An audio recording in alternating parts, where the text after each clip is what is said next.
Hi, thanks for signing up for this free course on how to become a better photographer. I am Sudhir Shivaram, founder and director of Sudhir Shivaram Photography Private Limited.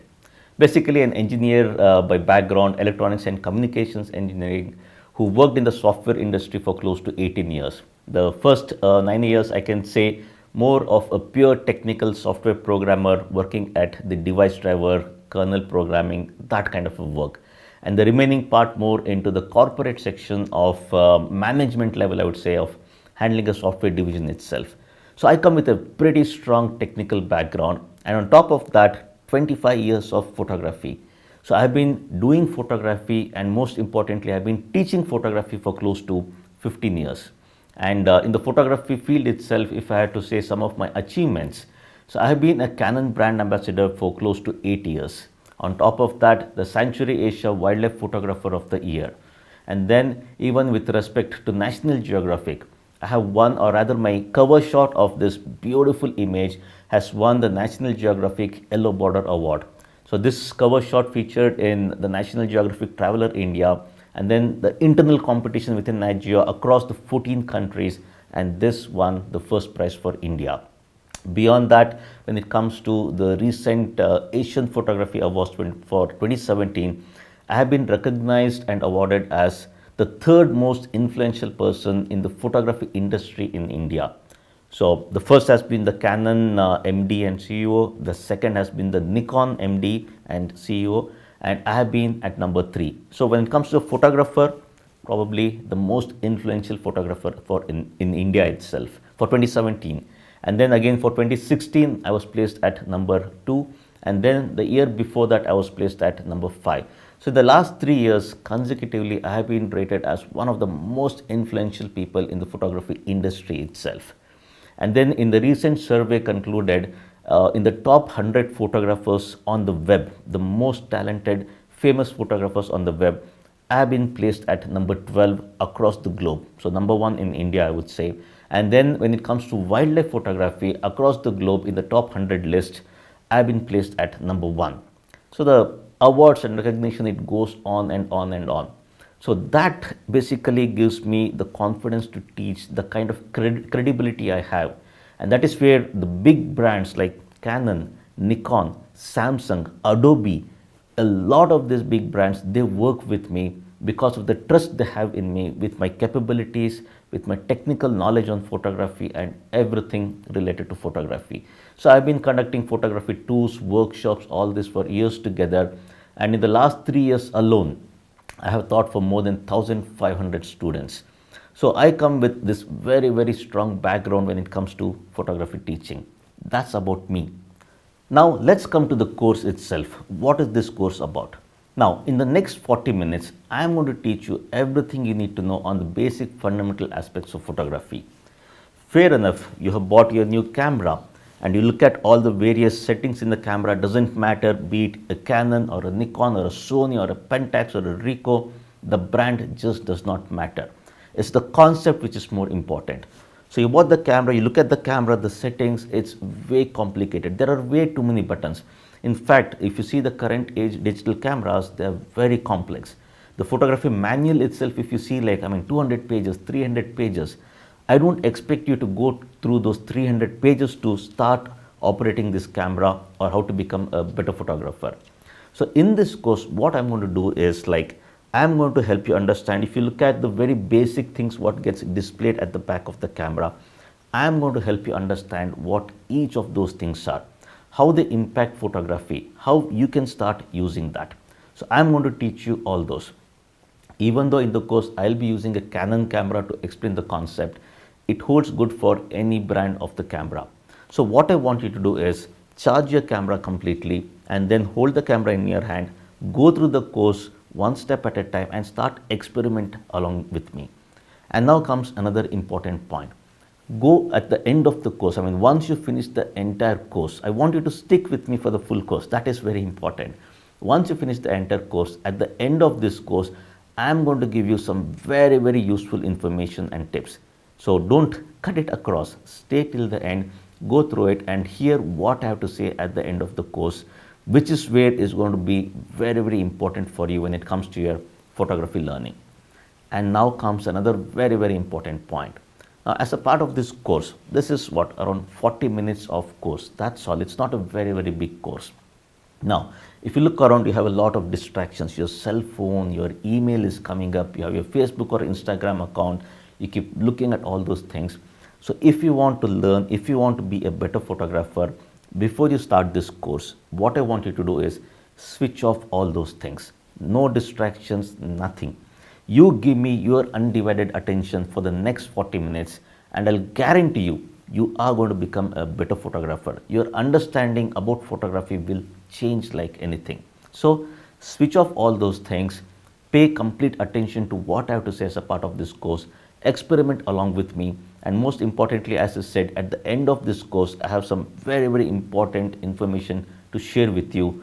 Go through that as well, and then you can feel the difference in your images, and then you will be very happy looking at the images, the wow factor in the image, all those will start coming in. So let's get started with the course. Hi, in this tutorial, I am going to take you through the core concepts, the fundamental concepts of photography, and give you my recommendations so that you can start making some awesome images. The other good part about this tutorial is, like, I'll be conveying some of the settings, and in your camera you should be able to try it out and do the things practically along with me. So in the next 30 minutes, stay tight, follow the concepts, experiment along with me, and you will see the difference in your images, where you will understand what it takes to make those awesome images. So let's get started.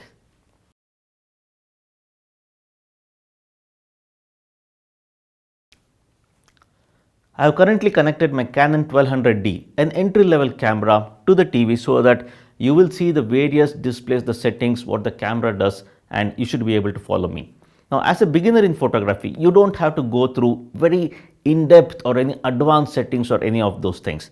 Forget about all the various advanced features, whatever the camera supports. Let's get some of the very basics right.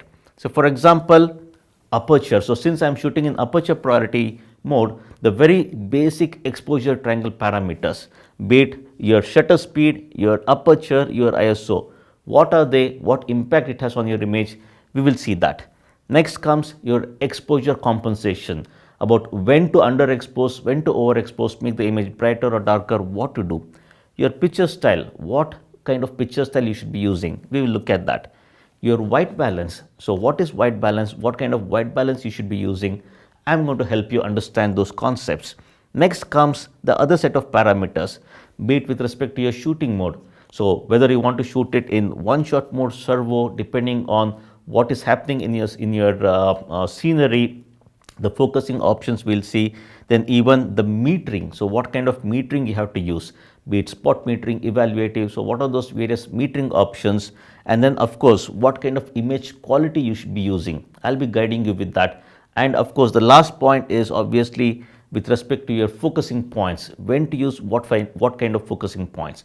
So here, this is the very basic thing, what you see in your Canon cameras.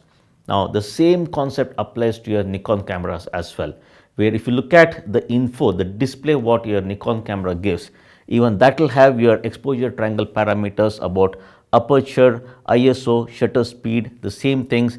Then you even have your compensation, exposure compensation, your white balance parameters, and in case of your focusing mode, whether it is like autofocus single, autofocus continuous, so what kind of focusing mode you want to use. Then comes even the metering, the concept is the same, and even your image quality, the RAW or the JPEG, what kind of quality you should be using, and then the focusing points. So if you see, be it Canon, Nikon or any brand, it doesn't matter. So let us go through each of these basic concepts and see what they are, what impact they have on the image, and what is the setting which you should be using to get some good images.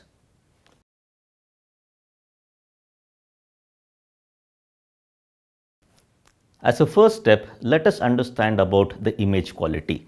So here, as you can see from the display, in the info, you can press on the Q axis, the Q button at the back and access this, or you can go into the menu option. In that you have the image quality. If you go into the image quality, you have various options, right from the large to the medium to the small, and then you have a combination of RAW plus large and then just the raw. So here you are welcome to use any of this combination, and each of them, as you can see here, the resolution will vary. So if I keep moving, so as you can see, the resolution will keep changing, which is the print dimension if you are trying to print the images. So it's more to do with your megapixel, the resolution. So here, one of the main things is, as a beginner, I understand that raw probably may not be the right option because you may not be comfortable on how to process the raw images. So chances are you end up using just the JPEG. So but my recommendation would be to use a combination of raw plus large depending on the size of the memory card. So yes, please go ahead, buy a larger sized memory card so that you can store more images. Now, one of the key advantages of the raw file is even if you make minor mistakes in the field, be it with respect to the various settings, with respect to your white balance, exposure, so even with respect to the picture style, any of those various combination you make a mistake, still there are ways in which you can very easily fix if it is raw. Raw is very, very powerful. So go ahead, use the option of raw plus large and then keep that as your standard setting. If you look at your Nikon setting, even Nikon has something very similar where you can have a combination of NEF. So that is the raw format for Nikon, NEF plus the different options of JPEG. So go ahead, choose any of these things. But as I said, as a beginner, please go ahead with the combination of raw plus large, because in future, once you learn about raw processing, you can come back to these images and process the raw files. So go ahead, to start with, put the setting as raw plus large or NEF plus any of the JPEG option and keep that as your standard setting.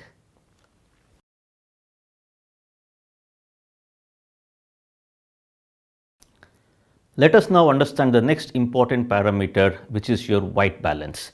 So in case of Canon, I can access the white balance using the quick access button at the back by pressing Q and going into this, or I have a direct access button. Check your camera and you will have a direct access white balance. I click on that and you have this various parameters, various white balance setting rather. What is white balance?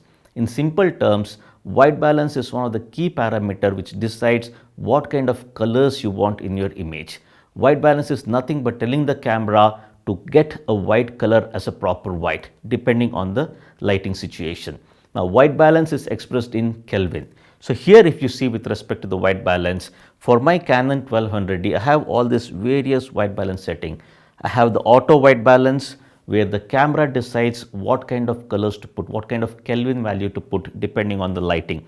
Then I have the daylight. So daylight has an approximate value of 5200 Kelvin. Then I have the shade. Shade is approximately again 7000 Kelvin. I go further, I have the cloudy, which is 6000 Kelvin. Then the tungsten light, which is more of 3200 Kelvin. Then again the white fluorescent light. Flash, for outdoors, flash is in the range of 5400 Kelvin. And then the custom white balance. So depending on your camera model, you may have the advanced setting of the manual white balance where the K will be displayed and these values you can manually put it. Let's go each of this, let's look at each one of them. Now, when it comes to outdoors, if you use a white balance setting of anything about 5000 or below 5000 Kelvin, say for example, daylight, then tungsten or even fluorescent, any of these parameters where the value is less than 5000 Kelvin, you will get more of bluish cast in your image.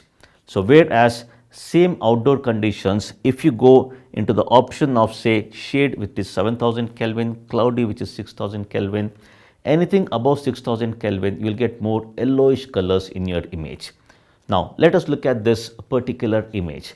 So this image has been shot outdoors. So what I'm going to do is I'm going to show you like how by putting different white balance values, the colors of the image basically changes. So I'm going to just put it in auto mode. So auto, the camera decides, I have no control. Then if I'm going to put it in daylight at 5200 Kelvin, this is what I get. Then I move it from 5200 to 5400 Kelvin, which is more of your flash. Outdoor for flash is 5400. This is the kind of colors you get.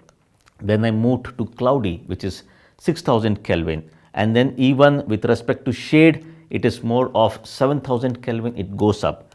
On the other side, if I come where I put it for tungsten, which is 3200 Kelvin, as you can see, it is more bluish in color compared to the cloudy and shade which is more yellowish, more warmer colors. Even white fluorescent light also gives you more bluish color. So as you can see, white balance varies the colors in your image.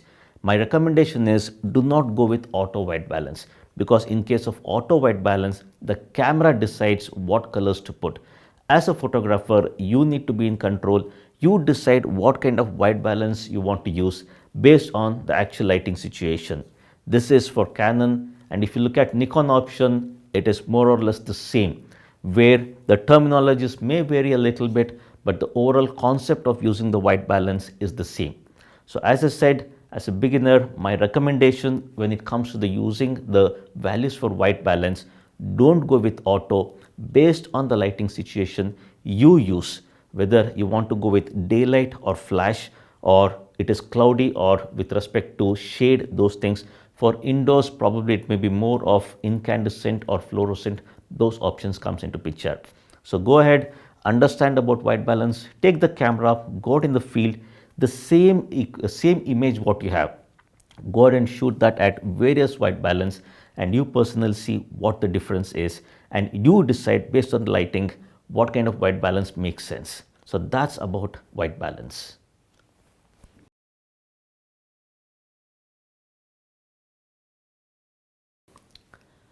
Now comes the most important part of photography, which is your exposure triangle parameters of shutter speed, aperture and ISO. Let us study what these parameters are, what impact they have on the image, and what kind of settings you should be using. I am currently in the shutter priority mode of my camera, which is the TV mode for Canon and S mode for Nikon. So here what happens, as a photographer, I set the shutter speed. So let us look at what is shutter speed. Now, shutter speed is the duration of time your shutter is open for the light to enter and hit your sensor. So if you look at the shutter speed, so a value of low shutter speed basically causes motion blur. If you are shooting handheld, the shake which comes into the image, that is because of slow shutter speed. Whereas if I take it up, so all the way I keep going, a higher shutter speed freezes action. So what does shutter speed do? Low shutter speed is responsible for motion blur or camera shake which comes because of handheld shooting. High shutter speed freezes the action. So if you look at this particular image, so this I have shot it at a high shutter speed, where you can see that the waterfalls, the overall action has been frozen. Whereas the same image, when I shot it at a very slow shutter speed of say 2 seconds, 4 seconds at that slow shutter speed, as you can see, it's more of a silky flow of water. So shutter speed is the duration of time the shutter is open, and then you can basically decide how you want to take that image. My recommendation when it comes to shutter speed, if something is totally static, if it's a person standing, not moving, it could be a landscape scene. So anything which is totally static, you don't have to worry too much about the shutter speed.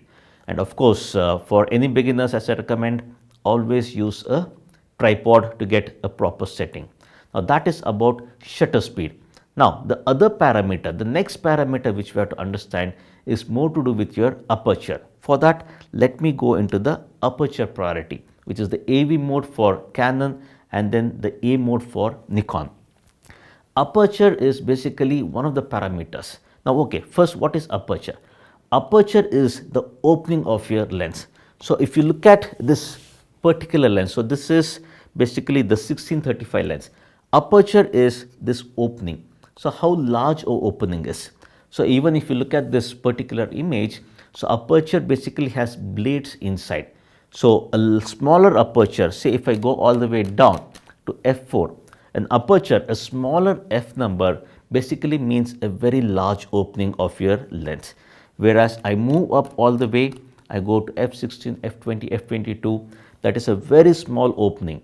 A very small opening means less amount of light coming into the camera. So here if you can see, a smaller f number is a large opening, a larger f number is a very small opening. Now this again controls the amount of light entering your camera. So one of the key things about aperture is that controls the depth of field. Now depth of field is that area of your photograph which is in sharp focus. So this particular image here, if you see, the depth of field what we call is very shallow. I have used a very low f number, and that is where, as you can see, the depth of field is very shallow. Now the same image, if I move my aperture, the f number, if I make it very large, an f22 or like that, then as you can see, the same image, the depth of field is very large. That means large area of your photograph is in sharp focus. Now as a photographer, you have to decide where you want to use a shallow depth of field, where you want to use a larger depth of field. Now let me give you a quick tip over here. If more or less, if it is just one single subject what you are trying to shoot, in most situations a lowest f number supported by your lens will do. Whereas if there are more subjects one behind the other and you want all of them to be in sharp focus, then your f number you may have to increase. Now similar to the shutter speed, aperture is one of the parameters responsible for your depth of field. Your focal length of the lens, then camera to subject distance also comes into picture. But go ahead, use the aperture based on the scene, and as a photographer you decide whether you want a lower f number or a larger f number to get an appropriate depth of field. And then the third parameter, which is more of your ISO. ISO is nothing but the sensitivity of your sensor.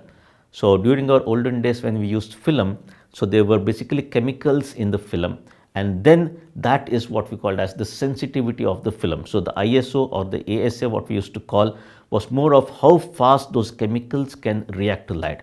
So in the digital cameras, it is more to do with your sensor. So how fast the sensor can react to light.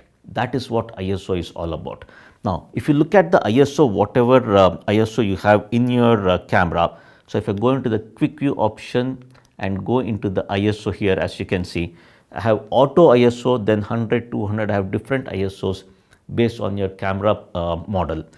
Again here, I would recommend you all not to use auto ISO, because when you put it in auto ISO, the camera decides what value to use based on the other parameters. Not recommended. So you go ahead, play around with the ISO. So remember, if you increase the ISO, so chances are you will get more noise. What is noise in the image? So this particular image, if you see, I have shot it at a little bit lower ISO, and wherever there is dark shadow area, as you can see, the details quality is very good. Whereas the same scene, if I increase the ISO, so at this high ISO, as you can see, I zoom in that area, if you see those small grains, that is noise. So depending on your camera, a low ISO is always preferable. But again, depending on mid-range or high-end cameras, ISO value you can actually take it up. So these are the three very basic exposure triangle parameters. Now how do they work together? So let me give you an example. Now you have various modes in your camera. So let me go with the very basic one, which is the complete auto mode. So when you put your camera in complete auto mode, the camera decides all the three parameters. The camera decides, the camera doesn't know what scene you're shooting. Camera will take into account the amount of lighting, and then it will put its own value of shutter speed, aperture and ISO to give you a decent image. Probably that may not be what you want. Next comes, and of course, if the light is less, the camera will pull out the flash as well. The next is the P mode, which is the program mode. In program mode, so when I half press my shutter release, as you can see, for a given ISO, the camera decides both the shutter speed and aperture. Again, you do not have control. Of course, you can increase your ISO, you can also put it in auto mode. So if you increase your ISO, I click on ISO, I increase the value, and then again half press my shutter release button. So as you can see, again the values will vary. So you have no control on what happens.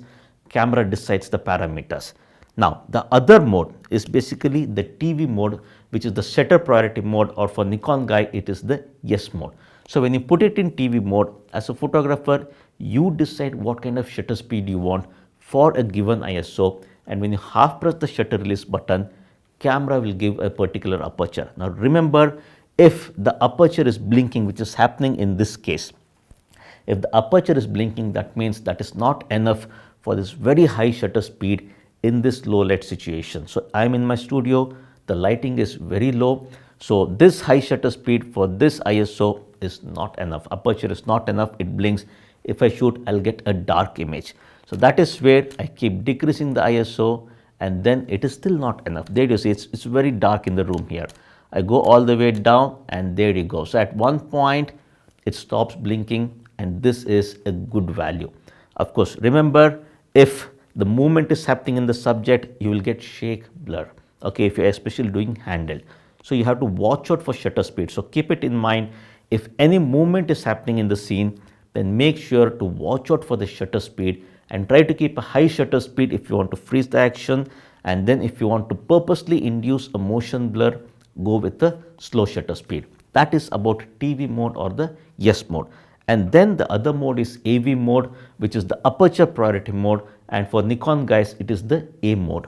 In case of aperture priority, as a photographer, you decide, let me take it all the way down, you decide what aperture you want for a given ISO, and when you half press your shutter release button, camera will give you a corresponding shutter speed.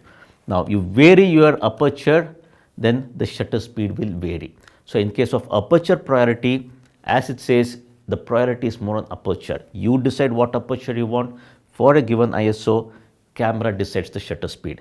So this is more recommended when there is not much movement happening in your scene. If you are doing landscape photography or any of those areas of photography where your depth of field is more important than the shutter, in that case, go with your aperture priority. Then the other mode is basically the complete manual mode. This is a little bit advanced mode. For beginners, I would not recommend that, because you have to decide all the 3 parameters based on the metering and other complex things. Not recommended. Go with any of the other mode of aperture priority, shutter priority, or even for that mode, program mode also will work. And then the other set of mode in your camera, you have all these various portrait mode. So portrait mode, here if you see, the ISO will be auto, and then the default setting. So more or less, if you see portrait, the camera gives more emphasis to the depth of field. And then you have the landscape. So even in case of landscape, okay, it is more of, again, the default settings are the single shot, not the burst mode. And then again, the priority is given more for larger depth of field. In case of a portrait mode, the camera tries to give you a shallow depth of field. In case of landscape, it tries to give you a larger depth of field to give everything in focus. Then you have the close-up or the portrait mode. Again, in that situation, it is more of trying to give you a shallow depth of field. Then comes your sports, action photography.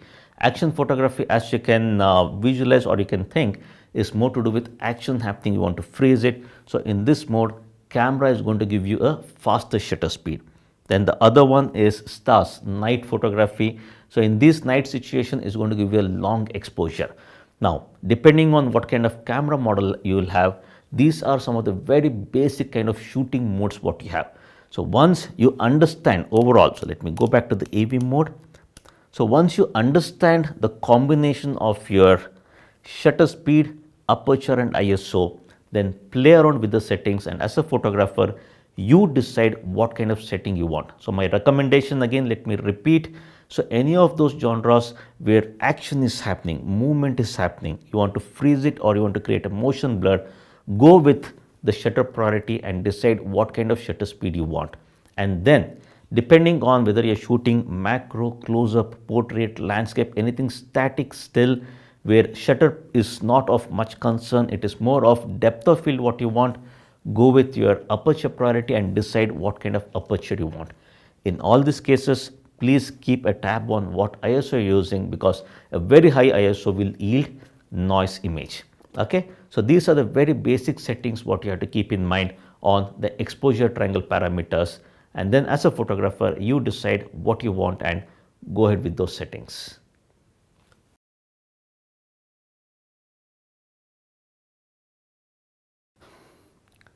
Now comes the next interesting part, which is your focusing mode and the focusing points. Now again, if I go back to the display here, in your display currently I am in one shot mode. So even in case of Nikon, so you have the different kind of focusing modes. So let me go into this. So I'm going to press the quick access button, the Q, and go into that. Of course, so depending on your camera mode, in fact, even for me, I have the direct access button, which is AF button at the back. I press that, I go into the different autofocus modes.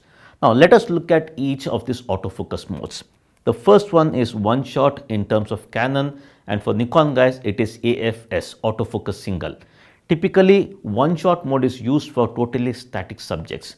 So what happens in case of one shot mode is when you half press the shutter release button, you hear the beep. Of course you need to have the beep enabled in your menu options. Once you hear the beep, that means the camera has locked focus onto that subject.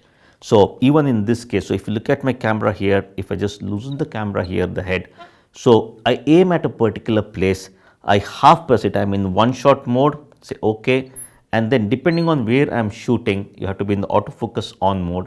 Okay, so once I press, I half press it, I hear the beep. Keeping it half pressed, even though I move the camera left and right, the focusing will be locked at that particular point. So this option is quite useful when it comes to locking the focus and then recomposing. Depending on you want to move the subject within your frame, one shot is obviously a good mode. So that is one shot in Canon and autofocus single in case of Nikon. Next comes let's look at the AI servo. So if I come to the last option, that is AI servo for Canon, and in case of Nikon it is AFC, which is autofocus continuous. Now as the name says, autofocus continuous, here what happens, you can keep the focusing point on the subject and keep moving the camera along with the subject. So typically AI servo or autofocus continuous is used in cases where the subject is moving. So any kind of moving action photography, any kind of situation where the subject is continuously moving, in that situation keep the camera in AI servo or autofocus continuous mode.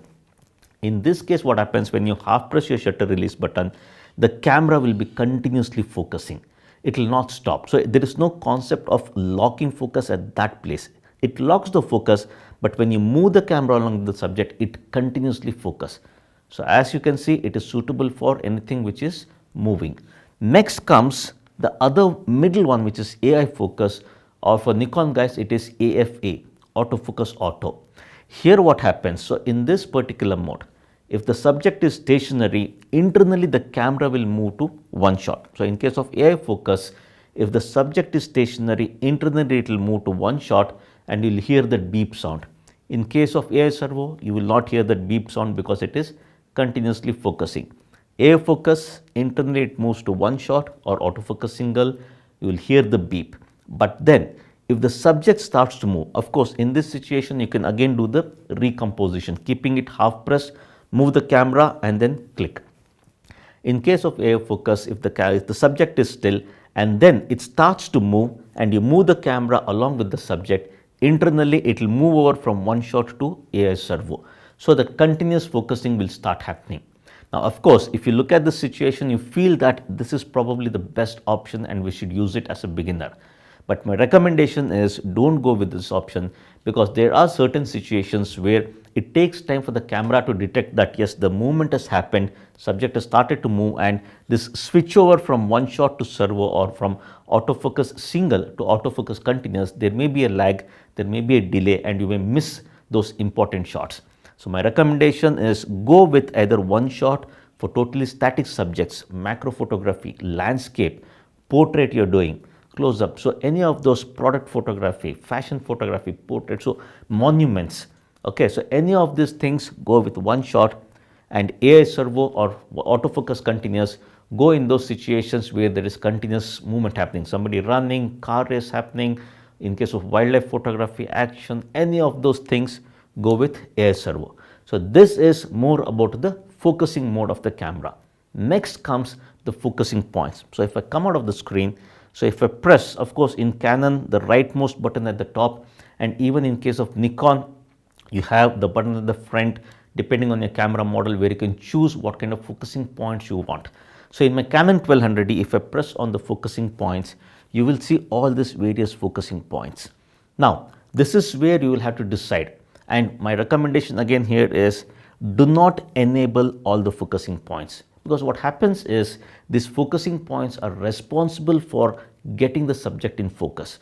Now if you enable all the focusing points, what happens is the camera decides where and how to focus, or on what subject within your frame it has to focus. based on how much light is falling on the subject, based on the contrast of the subject, the camera decides.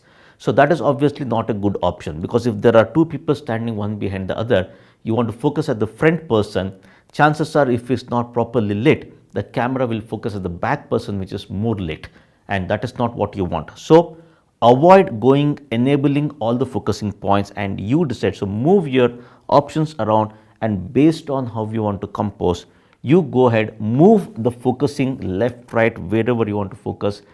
And honestly speaking, the center focusing point is basically the most powerful one, which is the fastest, which basically focuses on the subject very fast.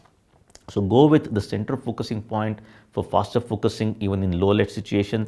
Concept is the same even in case of Nikon. Now, even depending on your camera model, the number of focusing points also will vary. So depending on the number of focusing points, you can decide as to, like, from a composition, where you want to move, how you want to move the focusing points. Okay. So again, as I said, avoid enabling all the focusing points, go with one focusing point and manually move it around depending on how you want to compose. So that is more about the focusing mode of the camera, and then using different focusing points on how to compose the image. So remember, you go ahead, you decide what kind of composition, what kind of focusing mode you want, put those parameters in the camera and then take it forward.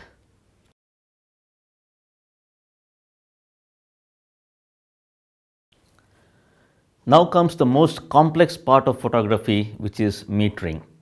Now, metering is quite interesting, and that is actually the heart of photography, based on which the exposure triangle parameters are decided. Now, be it Canon, Nikon or any camera model, the concept is again the same. Here what I am going to do, again I use the quick access button on my Canon camera, and then come down and go into the metering. So there you go. Now, metering, there are different kind of metering options. This is the entry level Canon 1200D, so where the spot metering is missing, but here we have evaluative metering, or in case of Nikon, it is called as the matrix metering, or we also call it as the multi-segment metering. Then partial metering, same in Nikon as well, the center weighted average metering, and then this option, if you see, this is basically spot metering. Now let us understand what each of these metering option does. Now, one step back, what is metering? The whole concept is, now if I am in aperture priority mode, okay, so I am basically at an aperture of, let's go down to say f4. So for an ISO of 1600 at f4 in aperture priority mode, when I half press the shutter release button, I get a particular shutter speed. So that value of shutter speed is decided by what kind of metering mode I am in. Now, in simple terms, for you all to understand, metering is nothing but it's more to do with the amount of light which is reflected from the subject. So the camera calculates how much light is reflected from the subject, and to give you a very basic exposure, to give you a exposure where it's not very dark, where it is not very bright, it will give you the shutter speed of 1 by whatever. So that is metering. Okay, so based on various metering options. Now when it comes to spot metering, what the camera does is, when it comes to your focusing point, you see this centered focusing point, what happens is the camera, when you look through the viewfinder, wherever the center focusing point is aiming at, camera calculates the amount of light over there, how much light is getting reflected from that, and it will give you a decent exposure, not very bright, not very dark, okay, a medium exposure, what we call, based on that amount of light being reflected from that center focusing point. Of course, there are options where you can move the focusing point and make sure you take the reading from there, but let's not get into that. So in simple terms, in terms of spot metering, wherever the center focusing point is looking at, camera sees how much light is reflected, and then based on that, it is going to give you a particular shutter speed. Now this is where, if you look at that image, it will give you a decent medium exposure. Now this is where your exposure compensation comes into picture. So in my Canon camera, I have the plus minus button. Even in Nikon, you have the plus minus button. Find out how to access the exposure compensation button in your particular model. I press it, and then the dial, if I move it around, there you go, it becomes darker or brighter. If I go into the quick access mode, into the exposure compensation, there you go, see there, I move it to the left, the image becomes darker. If I move it to the right, the image becomes brighter. At this point, auto exposure bracketing, keep it aside. So, darker or brighter. So, this is where as a photographer, you have to decide. The camera will give a decent medium exposure. Looking at the scene, if you feel you need to cut down light, you can make it darker. You want to get in more light, you can make it brighter. So, that is about the exposure compensation metering using the center focusing point, which is the spot metering. Now, let us go into the other options of metering. Now, the other one is evaluative metering, or for Nikon guys, it is the matrix metering or even multi-segment metering. So, in this case, what happens? It doesn't take it from the center at all like spot metering. Okay. So, here it's the evaluative or matrix, that means, or the multi-segment. That means what the camera does is basically takes the average of the whole scene. So, it divides the entire segment. So, how much light is basically coming into the camera from the entire scene, not at that one single point. So, from the entire scene, how much light is coming into the camera, it will calculate, it will average it out, and then it will give you a medium exposure. Same again, use the exposure compensation to make it darker or brighter. That is evaluative.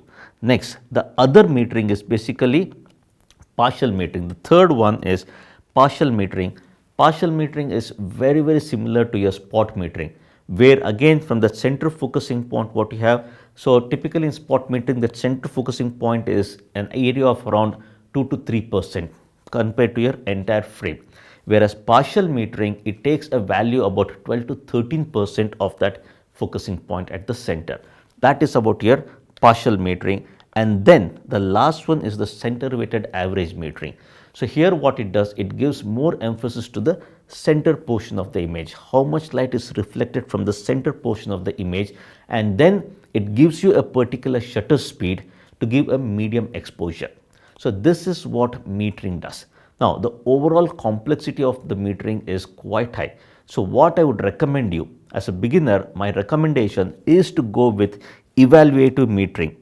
Okay, so currently go with evaluative metering mode. So, obviously in case of Nikon, it is multi-segment or matrix metering what we call. And then what you have to do as a photographer, look through the viewfinder, see the tonality. So, one of the key things is about tonality, what you have to look at. What is tonality? Nothing but darkness or brightness. Okay. So, if you look at the TV display here from a tonality, this is dark. Whereas this shirt, if you see from a tonality, this is more bright. The backdrop, the screen here, if you see tonality, it is dark. So, from a metering point of view, as a photographer, don't look at colors, but look at it from a tonality. Is it dark? Is it bright? Now, let me give you a very quick tip over here. Okay. So, when it comes to your evaluative or matrix metering or multi-segment metering, what kind of exposure compensation to use? Okay. So, that a quick tip, if I have to go into this, is basically if you are shooting something very dark, if the overall average tonality of the whole scene is dark, then you have to underexpose. Okay. So, of course, it's a little confusing where if the tonality is already dark, why should I again underexpose? Of course, that's because the camera, it doesn't make a dark image as dark, it will make it as a medium exposure. Okay. So, that is where to recover or to get back the dark tonalities, you have to underexpose. So, if you are shooting something bright, make sure you basically overexpose. So, keep it very simple. If you go into this again, if you are shooting something dark, you underexpose. If you are shooting something bright, you overexpose. By how much? That by trial and error, by experimenting over a period of time, you are going to learn it. So, as I said, my recommendation when it comes to metering is to make sure use evaluative metering or multi-segment matrix metering, and based on the tonality, go ahead, underexpose or overexpose. So, what I would recommend you is take your camera, get out into the field and then use these options. Okay. So, don't try to experiment with every single of the metering option. Try to master one particular metering option, understand it in depth, and then continue to the next one. So, put your camera in matrix or evaluative or multi-segment metering, same scene. Okay, put it on a tripod, put the camera on a tripod, same scene, shoot it with your exposure compensation at 0. So it doesn't matter whether you're in AV mode, TV mode, so obviously the corresponding value the camera will give you.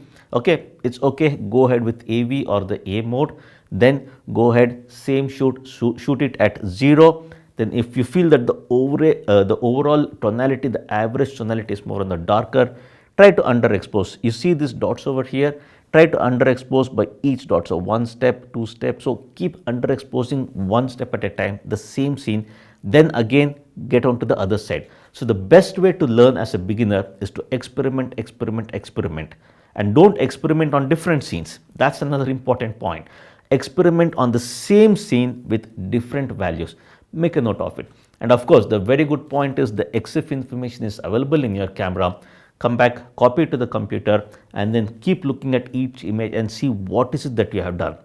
And that is how you can master the whole concept of metering, and you decide, depending on the situation, what kind of metering, what kind of exposure compensation you want to use, and then decide. So that's the best way to learn. Experiment one step at a time and then master the concepts. Good luck with metering.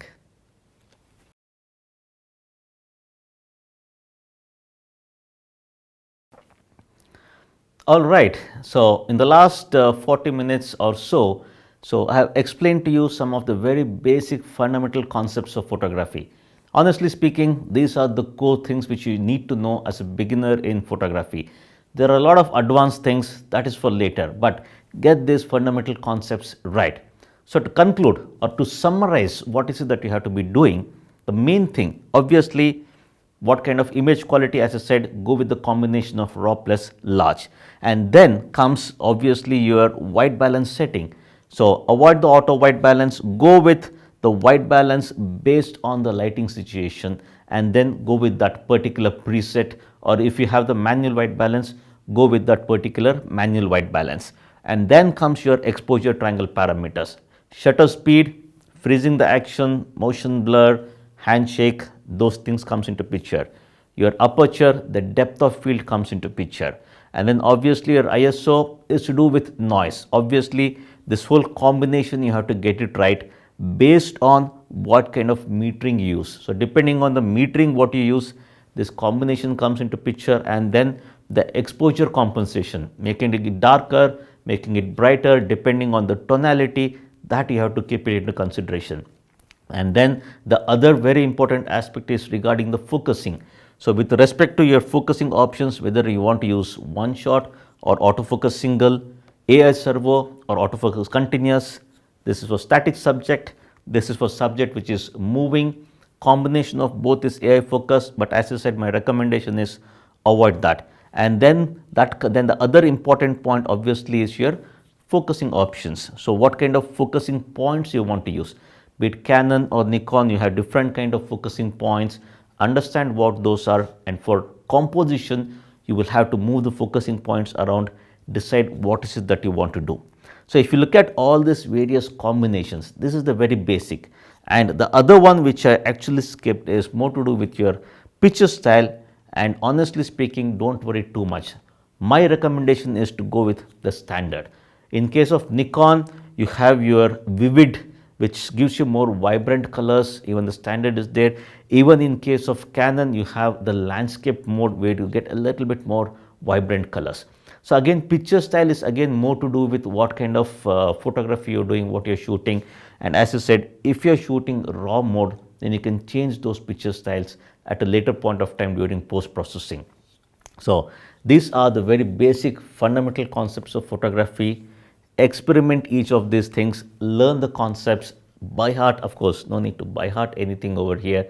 It's more of experimenting, understanding, and hopefully this session what I just gave it to you, hopefully you're going to like make use of it, practice, experiment, and then once you master this, then comes the advanced session, and that's for a later point of time. So good luck with your learning and good luck with your photography. All right, welcome back. So I am sure like you had a fantastic session going through all the various concepts. Pick up your camera now, start clicking those amazing images. But as I said, what you just saw, the course what you went through is just the tip of the iceberg. So as a part of the portfolio of services what I offer on my website, so online video tutorials is one of the very, very important things. So of course, like if you look at the various courses which are available on my online tutorials, the first important one is the basics and advanced photography course along with post processing.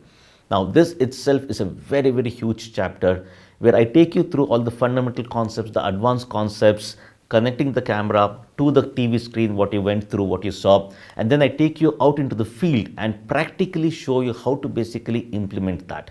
So all those various fundamental things and even the advanced concepts I teach you over there make you perfect in all those things. And then of course at the end of that session you will understand as to what it takes to become a very, very good photographer. And then you can experiment it out there, those things hands on, you can try it out. It doesn't end over there. Then comes the other very important aspect, which is post processing. So if you look at the overall photography, it's just not about understanding about your camera, how to take good pictures. Fine, you got the images, you copied it to your computer. Next what? So how do you basically present those images? Even if you have to go to a party, I mean, you just don't get up and then just get off to the party.